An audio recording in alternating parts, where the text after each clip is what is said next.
Hi students, good evening. మనము English grammar చర్చిస్తూ ఉన్నాము. అందులో భాగంగా ఈరోజు మనము యాక్టివ్ వాయిస్ అండ్ ప్యాసివ్ వాయిస్లో చాలా ముఖ్యమైనటువంటి అంశాన్ని మనము డిస్కస్ చేయబోతూ ఉన్నాం.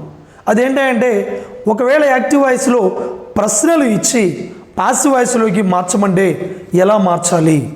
This is very important topic.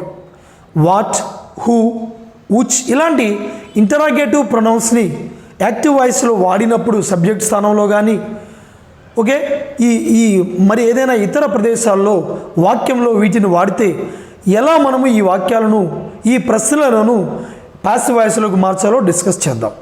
So this is very important topic. It's very useful to all competitive examinations. Okay, come on, let us do this. Okay, ఇక్కడ చూస్తే మీకు use of interrogative pronouns in active voice and passive voice. ఇక్కడ right side చూడండి, subject to object. What సబ్జెక్ట్గా ఉన్నట్లయితే ఇచ్చిన వాక్యంలో by what object అవుతుంది. విచ్ ఆబ్జెక్ట్గా ఉన్నట్లయితే అది బై విచ్గా మారిపోతుంది. హూ అది హూమ్గా మారిపోతుంది. ఒకవేళ హూమ్ ఉన్నట్లయితే హూగా మారిపోతుంది. రైట్, ఇచ్చినటువంటి వాక్యాలు 8 వాక్యాలు ఇక్కడ రాయడం జరిగిందనమాట. 8 sentences have been written on the board. ఒక్కొక్క దాన్ని మనం ఏ విధంగా సాల్వ్ చేయాలో చూద్దాం. ముందు యాక్టివ్ వాయిస్లో నుంచి ప్యాసివ్ వాయిస్లోకి మార్చాలంటే కొన్ని జనరల్ రూల్స్ ఉన్నాయి. ఒకటి, ఇచ్చిన వాక్యంలో సబ్జెక్ట్ ఏంటో గుర్తుపట్టాలి, వెర్బ్ ఏంటో గుర్తుపట్టాలి, ఆబ్జెక్ట్ ఏంటో గుర్తుపట్టాలి. ఆ తర్వాత ఇచ్చినటువంటి వెర్బ్ ఏ టెన్స్లో ఉందో వెరీ వెరీ ఇంపార్టెంట్. ఆ టెన్స్ మార్చకుండా మనము ఫస్ట్ ఆబ్జెక్ట్ని సబ్జెక్ట్ ప్లేస్లోకి తెస్తాము, తర్వాత హెల్పింగ్ వెర్బ్ అవసరమైంది రాస్తాము, ఆ తర్వాత వెర్బ్ యొక్క 3వ రూపాన్ని ఉంచుతాము, ఆ తర్వాత అవసరమైనచో ప్రెపోజిషన్ రాస్తాము, ఆ ప్రెపోజిషన్ తరువాత ఇచ్చినటువంటి వాక్యంలో ఉన్నటువంటి సబ్జెక్ట్ని ఆబ్జెక్ట్గా మారుస్తాం. సరే, ఇప్పుడు ఈ ప్రశ్న ఎలానో చూద్దాం. చూస్తే ఇక్కడ మనకు కనిపిస్తూ ఉంది ఈ ప్రశ్నలు. ఓకే, ఫస్ట్ వన్ చూడండి, which language do you like most? ఇచ్చినటువంటి వాక్యాన్ని జాగ్రత్తగా వినండి. This is a question. దీన్ని మనం ఈజీగా మార్చాలి అంటే ముందు దాన్ని ఒక స్టేట్మెంట్గా మారుద్దాం. స్టేట్మెంట్గా మార్చాలి అంటే అందులో సబ్జెక్ట్ ఏంటి, వెర్బ్ ఏంటో తెలియాలి. సబ్జెక్ట్ ఏంటి ఇక్కడ చూద్దాం. ముందు వెర్బ్ ఐడెంటిఫై చేయండి. ఇక్కడ వెర్బ్ డూ లైక్ ఉంది. Do like. సో ఈ రెండు కలిస్తే డూ ప్లస్ లైక్, ఇవి రెండు కలిస్తే అది వెర్బ్, మెయిన్ వెర్బ్ లైక్ అనమాట. సబ్జెక్ట్ ఏంటి, దీని ప్రక్కన ఉన్నదే సబ్జెక్ట్. సో ఇప్పుడు సాధారణ వాక్యంగా ఇచ్చినటువంటి ప్రశ్న నేను మారుస్తున్నాను. ముందు సబ్జెక్ట్ రాయండి. యూ, వెర్బ్ ఏం చెప్పాను, డూ ప్లస్ లైక్, ఈ రెండు కలిస్తే లైక్ అవుతుంది. You like. ఓకే, ఇది ఆబ్జెక్ట్ అనమాట. విచ్ లాంగ్వేజ్, విచ్ లాంగ్వేజ్, ఇంకా ఎక్స్ట్రా ఉంది కదా, ఆ మెటీరియల్ రాయండి. అసలు దిస్ ఈజ్ ద స్టేట్మెంట్. ఇది స్టేట్మెంట్. దీని నుంచే ప్రశ్న వచ్చింది. ఇప్పుడు దీన్ని కనుక మనం మార్చగలిగితే ఆన్సర్ ఈజీగా తేలిగ్గా వస్తుందన్నమాట. మనం ప్రశ్నని అలానే ఉంచి దాని వైపు చూస్తూ కన్ఫ్యూజన్ అయ్యే కంటే కూడా this is the best method. చూడండి, ఇక్కడ ఇప్పుడు మనం చూస్తాం, ఇది సబ్జెక్టు, ఇది verb, this is the object. దీన్ని ముందుకు తీసుకొస్తే చూడండి, ఇక్కడ సబ్జెక్ట్ ప్లేస్లో ఉచ్ ఉంటే అది బై ఉచ్ అవుతుంది. ఇక్కడ సబ్జెక్ట్ ప్లేస్లో లేదు ఉచ్. దీన్ని వాక్యాన్ని మనము ఇచ్చినటువంటి ప్రశ్నను సాధారణ వాక్యంగా మారిస్తే ఇప్పుడు ఉచ్ అనేటువంటిది ఈ ఉచ్ లాంగ్వేజ్ ఆబ్జెక్ట్ ప్లేస్లో ఉంది. ఇప్పుడు చూడండి, ఫస్ట్ ఏం చేయాలి, ఆబ్జెక్ట్ని సబ్జెక్ట్గా దీన్ని ఇలా తీసుకురండి. దీన్ని ఫస్ట్ తీసుకొస్తే which language, which language. Right, verb ఏంటి, తర్వాత వెర్బ్ రాయాలి. వెర్బ్ లైక్ ఉంది. లైక్ అనేది సింపుల్ ప్రజెంట్ టెన్స్లో ఉంది. సింపుల్ ప్రజెంట్ టెన్స్లో ఉంది కాబట్టి ఇందులో వచ్చే బీ ఫార్మ్స్ ఏంటి, ఈస్ లేదా ఆర్ వస్తాయి. విచ్ లాంగ్వేజ్ అనేది ఇది సింగులర్ నెంబర్ కాబట్టి ఈజ్ రాసుకోవాలి. Which language is.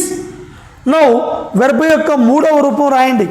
Third form of the verb రాస్తే like, liked, liked. So which language is liked by subject ఏంటి, యూ కాబట్టి యూ. ఇప్పుడు క్వశ్చన్ మార్క్ పెట్టండి, చూడండి ఎంత తేలిగ్గా ఉందో. Which language is liked by you. This is the answer for the given question. Next second దానికి రండి. Who did this work. Who did this work. Okay, ఇక్కడ సబ్జెక్ట్ ప్లేస్లో హూ ఉందా లేదో చూడాలి మనం. రైట్, ఇక్కడ దీన్ని హూ ప్లేస్లో సమ్మన్ పెట్టండి. జస్ట్ ఎగ్జాంపుల్ కోసమే చెప్తున్నాను నేను, ఇది హూనే. Someone did this work. Someone did this work, దీనికి ఇది స్టేట్మెంట్ అవుతుంది, ఇది స్టేట్మెంట్ అవుతుంది. ఓకే, ఇది స్టేట్మెంట్ అవుతుంది. హూ డిడ్ దిస్ వర్క్ అంటే హూ బదులుగా సమ్మన్ రాసుకున్నాం అనుకోండి, హూ బదులుగా సమ్మన్ రాస్తే సమ్వన్ డిడ్ దిస్ వర్క్, ఎవరో ఈ పని చేశారు అంటే ఇప్పుడు సమ్వన్ ప్లేస్లో హూ ఉందన్నమాట, హూ ప్లేస్లో సమ్వన్ ఉంది అంటే హూ ఇక్కడ సబ్జెక్ట్గానే ఉంది, సబ్జెక్ట్గా ఉంది. ఇది వెర్బు, ఇది ఆబ్జెక్ట్. ఇప్పుడు సబ్జెక్టు హూ సబ్జెక్ట్గా ఉంటే ఆబ్జెక్ట్లో హూమ్ అయిపోతుంది. ఇప్పుడు మారుద్దాం మనం, ఈ ఫస్ట్ ఆబ్జెక్ట్ని ముందుకు తీసుకురండి. This work. ఓకే, దీన్ని మనము క్వశ్చన్ కూడా రాయాలి కాబట్టి కొంచెం పైన రాస్తాం. This work, this work. Okay, did అనేది ఏంటి, సింపుల్ పాస్ట్ టెన్స్లో ఉంది. సింపుల్ పాస్ట్ టెన్స్లో వచ్చేవేంటి, హెల్పింగ్ వర్బ్స్ వాజ్ కానీ వర్ కానీ వస్తాయి. దిస్ వర్క్ అనేది సింగులర్ నౌన్, సో కాబట్టి సింగులర్ నెంబర్ వాజ్ మాత్రమే వస్తుంది, వాజ్ మాత్రమే వస్తుంది. కాబట్టి ఇప్పుడు దిస్ వర్క్ వాజ్ వర్బ్ యొక్క మూడో రూపము డూ, డిడ్, డన్, డన్ రాయాలి. This work was done by అనే ప్రిపోజిషన్, బై హూ ఉంది ఇక్కడ, హూ బై ఏం రాయాలి, బై ఏమవుతుంది, హూ అనేది హూమ్ అవుతుంది, ఏమవుతుంది, హూమ్ అవుతుంది, హూమ్ అవుతుంది. సో ఇప్పుడు మనము దీన్ని కనుక మనము క్వశ్చన్ కాబట్టి ఇది క్వశ్చన్గా లేదు, దీన్ని ఇప్పుడు ముందుకు తీసుకురండి. By whom, by whom. ప్రశ్న రాసేటప్పుడు ఇంటరాగేటివ్ ప్రొనౌన్ మనకి ఇక్కడ దీన్ని ఏం చేస్తాం మనము, అది ఆబ్జెక్ట్ సబ్జెక్ట్ ఆబ్జెక్ట్గా మార్చడం అయిపోయింది. ఆబ్జెక్ట్ని సబ్జెక్ట్గా రాసిన తర్వాత ఫస్ట్ క్వశ్చన్లో హెల్పింగ్ వర్బ్ రాయాలి, బై హూమ్ వాస్, ఆ తర్వాత ఈ సబ్జెక్ట్ రాయాలి, సబ్జెక్ట్ రాయాలి. By whom was this work, by whom was this work done. So this is the correct answer. By whom was this work done, this is the correct answer. Third, మూడో వాక్యానికి రండి. Who are you, what are you teaching, what are you teaching, what are you teaching. ఇక్కడ what అనేది subject ప్లేస్లో ఉందో లేదో ముందు తెలుసుకోవాలి. అంటే దీన్ని స్టేట్మెంట్గా రాయండి. స్టేట్మెంట్గా రాస్తే వెర్బ్ ఏంటి, ఆర్ టీచింగ్ అనేది వెర్బ్. ఇక్కడ ఆర్ ప్రక్కన ఉన్నది రైట్ సైడ్, ఇది సబ్జెక్ట్. కాబట్టి దీన్ని మామూలుగా రాస్తే యూ ఆర్ టీచింగ్, స్టేట్మెంట్గా మారుస్తున్నాను ముందు ఈజీగా ఉండటం కోసం. యు ఆర్ టీచింగ్ వాట్, ఇది అనమాట. యు ఆర్ టీచింగ్ ఇది. సో ఇప్పుడు మనము ఇది సబ్జెక్ట్, ఇది వెర్బ్, ఇది ఆబ్జెక్ట్. సో ఇప్పుడు ఆబ్జెక్ట్ని ముందు తీసుకురండి. వాట్, సేమ్ వాట్, వాటే అవుతుంది. What, okay, what. ఎందుకని ఇక్కడ మీరు కన్ఫ్యూజ్ కాకండి. వాట్ అనేది సబ్జెక్ట్ ప్లేస్లో ఉంటే బై వాట్ అవుతుంది. ఇక్కడ వాట్ అనేది సబ్జెక్ట్ ప్లేస్లో లేదు. ఇచ్చినటువంటి ప్రశ్నను నేను స్టేట్మెంట్గా మార్చినప్పుడు ఆబ్జెక్ట్ ప్లేస్లోకి వెళ్ళిపోయింది అది. ఇప్పుడు ఆబ్జెక్ట్ ప్లేస్లో ఉన్న వాటిని ముందుకు తీసుకొస్తే వాట్. ఇప్పుడు సబ్జెక్ట్ ఏంటి ఇక్కడ, వాట్. వాట్ ప్రక్కన ఆర్ టీచింగ్ అనేది ప్రెజెంట్ కంటిన్యూస్ టెన్స్లో ఉంది. ప్రెజెంట్ కంటిన్యూస్లో ఉన్నప్పుడు వచ్చేటువంటి బీ ఫార్మ్స్ ఈజ్ కానీ, యామ్ కానీ, ఆర్ కానీ వస్తాయి. సో ఇక్కడ మనకి యు ఆర్ టీచింగ్, వాట్ ప్లేస్లో సంథింగ్ పెట్టుకున్నాం అనుకోండి, మీకు ఇంకా క్లియర్గా అర్థమవుతుంది. ఓకే, వాట్ ఈజ్ హెల్పింగ్ వర్బ్గా ఈజ్ వస్తుంది. వాట్ ఈజ్, ఓకే, ఇది ప్రెజెంట్ కంటిన్యూస్ కాబట్టి బీ ఫార్మ్ బిఈఐఎన్జి, బీయింగ్ వస్తుంది. What is being, what is being. Teach verb ఇది, టీచ్, టాట్, టాట్ అవుతుంది మూడో రూపము. What is being taught. Okay, what is being taught by you, what is being taught by you, this is the correct answer, this is the correct answer. Next fourth క్వశ్చన్కి వస్తున్నాను చూడండి. Whom do you like most, whom do you like most. So దీన్ని కూడా సాధారణ వాక్యంగా మారుద్దాం మనం. దీన్ని ముందు verb గుర్తించండి. డూ ప్లస్ లైక్, లైక్ అవుతుంది, ఇది సబ్జెక్ట్ అవుతుంది. యూ లైక్, యూ లైక్ ఎవరినో, somebody, who like somebody, you like somebody, you like somebody most, ఇది యూ లైక్ సంబడి మోస్ట్. ఇదే ఇక్కడ యూ లైక్ సంబడి మోస్ట్, ఇది ఇక్కడ సంబడి ప్లేస్లో హూమ్ పెడితే, సో ఇప్పుడు చూడండి ఇది సబ్జెక్ట్ అవుతుంది, ఇది ఆబ్జెక్ట్ అవుతుంది, ఇది సబ్జెక్ట్ వెర్బ్ ఆబ్జెక్ట్. సో ఇది ఎక్స్ట్రా మెటీరియల్. ఇప్పుడు దీన్ని కనుక మార్చుకుంటే మనము, దీన్ని కనుక మార్చుకుంటే హూమ్ తీసుకొస్తే ఇటు హూమే అవుతుంది, హూమే అవుతుంది. జస్ట్ అర్థం కావడం కోసం సంబడి రాశాను, హూమ్. ఇప్పుడు లైక్ అనేది ఏ టెన్స్లో ఉంది, సింపుల్ ప్రజెంట్ టెన్స్లో ఉంది. సింపుల్ ప్రజెంట్ టెన్స్లో ఏమేమి వస్తాయి మనకి, ఇక్కడ లైక్ ఉంది, ప్రశ్న రాయాలి కాబట్టి మనము లైక్లో డూ ప్లస్ లైక్, లైక్ అంటే డూ ప్లస్ లైక్. సో ఇప్పుడు డూని మనం తీసుకురావాలి ఇక్కడ, whom do, sorry okay sorry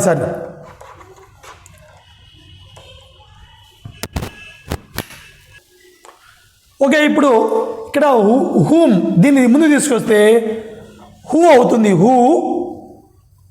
ఇక్కడ లైక్ ఉంది కదా, లైక్ అనేది సింపుల్ ప్రజెంట్ టెన్స్లో ఉంది. ఇక్కడ వచ్చే బీ ఫార్మ్స్ ఈజ్, ఆర్, కానీ ఇక్కడ యూ లైక్ సంబడి మోస్ట్ అని మనం అర్థం కావడం కోసం రాసుకున్నాము. ఇక్కడ బీ ఫాము ఈజ్ వస్తుంది. హూ ఈజ్, లైక్ యొక్క మూడో రూపం who is liked, who is liked by, subject ఏంటి యూ, బై యూ రాయొచ్చు, లేదంటే ముందుగానే దీని ముందు మోస్ట్ ఉంది కదా, who is liked most by you, who is liked most by you, ఇది కరెక్ట్ ఆన్సర్ అవుతుంది. నెక్స్ట్ వచ్చేసరికి ఫిఫ్త్ సెంటెన్స్ చూద్దాం మనం.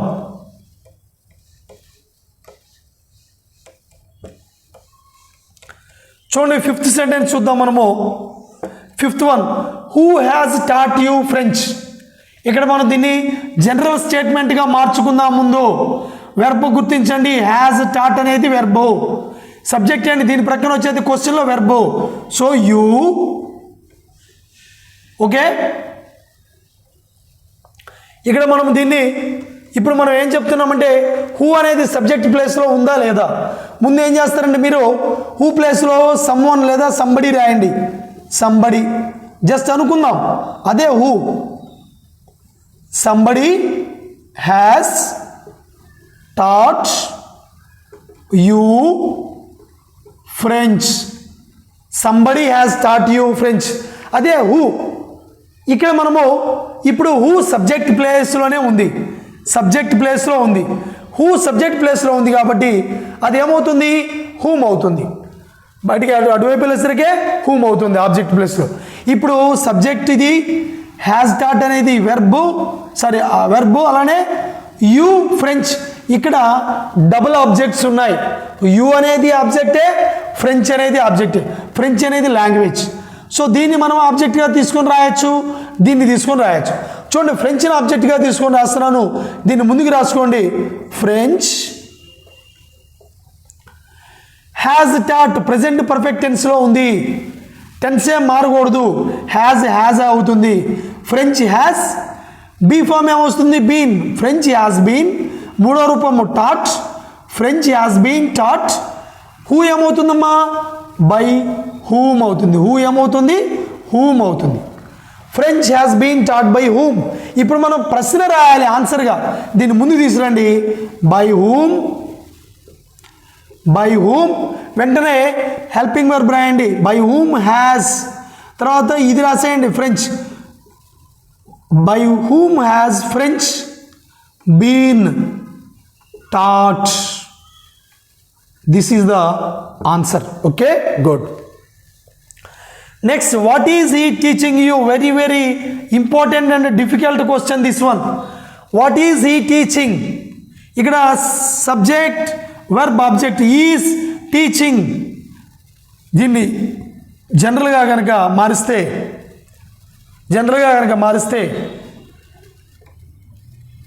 స్టేట్మెంట్గా మారిస్తే హీ సబ్జెక్ట్ అవుతుంది. హీ ఈజ్ టీచింగ్ వాట్, ఇది statement. He is teaching you what, he is teaching you what.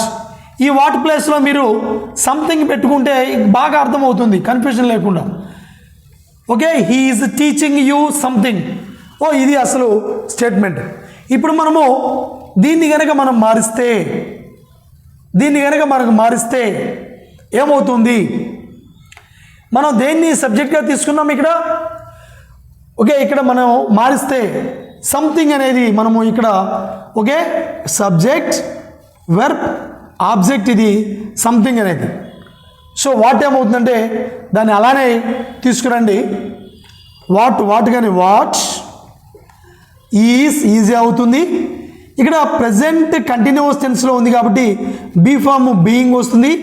What is being, teach యొక్క మూడో రూపము టాట్.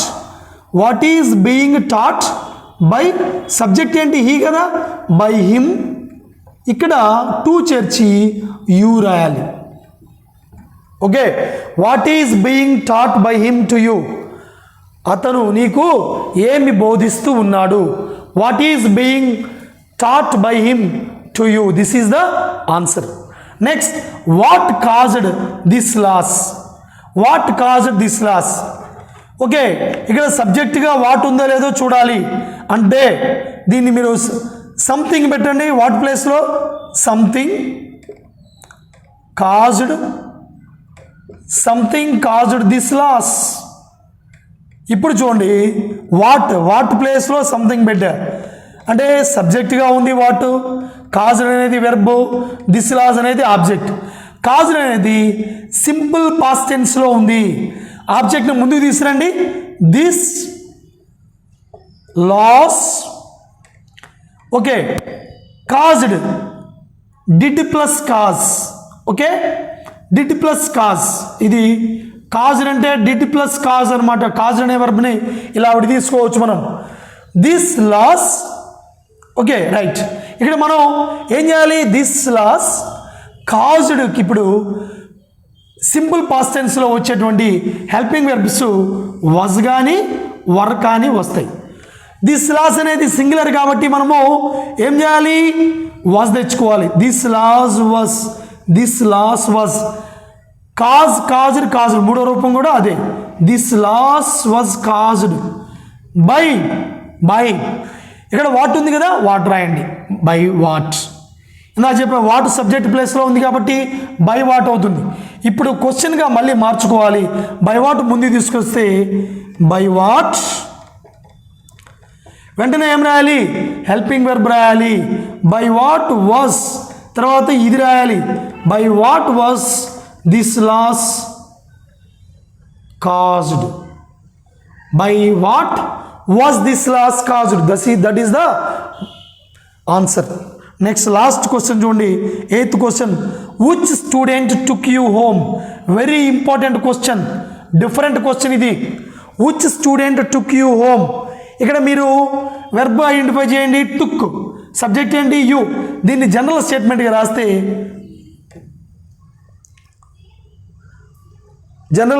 రాస్తే right. Which student took you home. Which student అన్న ప్లేస్లో అంటే ఎవరు తీసుకెళ్లారు, ఎవడో ఒకటి రాయండి. సమ్ స్టూడెంట్ అనుకోండి, సంబడి. దీని ప్లేస్లో నేను రాస్తున్న somebody took you home. This is the statement. Somebody ప్లేస్లో విచ్ స్టూడెంటే ఉంది. ఇప్పుడు ఇది విచ్ స్టూడెంట్ అనేది సబ్జెక్ట్, టుక్ అనేది వెర్బ్, యు అనేది ఆబ్జెక్ట్. ఆబ్జెక్ట్ ముందుకు తీసుకురండి. యు. టుక్ అనేది ఏ టెన్స్లో ఉంది? Simple past. సింపుల్ పాస్ట్లో వచ్చేటువంటివి వాస్ లేదా వర్. సబ్జెక్ట్ ఏంటి? యు. Okay, you. యు ప్రక్కన ఎప్పుడు కూడా మనము ఓకే వాజే వర్ రాస్తాం. You were, you were. Took యొక్క took, take, took, taken. You were taken home రాయండి. You were taken home by which student. ఇటు తీసుకురండి. By which student. కానీ మనకి ఇచ్చింది క్వశ్చన్, ఆన్సర్ కూడా క్వశ్చన్ రూపంలోనే రాయాలి మనం. అందుకని విచ్ స్టూడెంట్ ముందుకు తీసుకురండి. Which student, which student. Okay, by which student. By which student వెంటనే హెల్పింగ్ వెర్బ్ రాయండి. క్వశ్చన్ బై విచ్ స్టూడెంట్ వర్, ఇది రాయండి you. By which student were you taken home. So this is the correct answer. So కాబట్టి మనము ఈ విధంగా ఖచ్చితంగా మనము ప్రశ్న కనుక ఇస్తే దాన్ని ముందుగా స్టేట్మెంట్లోకి మార్చుకొని, స్టేట్మెంట్లోకి మార్చుకున్న తరువాత సబ్జెక్ట్ ఏంటి, వెర్బ్ ఏంటి, ఆబ్జెక్ట్ ఏంటో గుర్తించిన తరువాత ముందు సాధారణ వాక్యాన్ని మార్చుకొని మరలా దాన్ని ప్రశ్న రూపంలో కన్వర్ట్ చేసుకుని ఆన్సర్ ఈజీగా మనము పెట్టవచ్చు. ఓకే, సో ఈ వీడియో కనుక మీకు నచ్చినట్టయితే లైక్ చేయండి, షేర్ చేయండి. అలానే don't forget to subscribe this channel and more videos are being ready for you. Okay, thank you.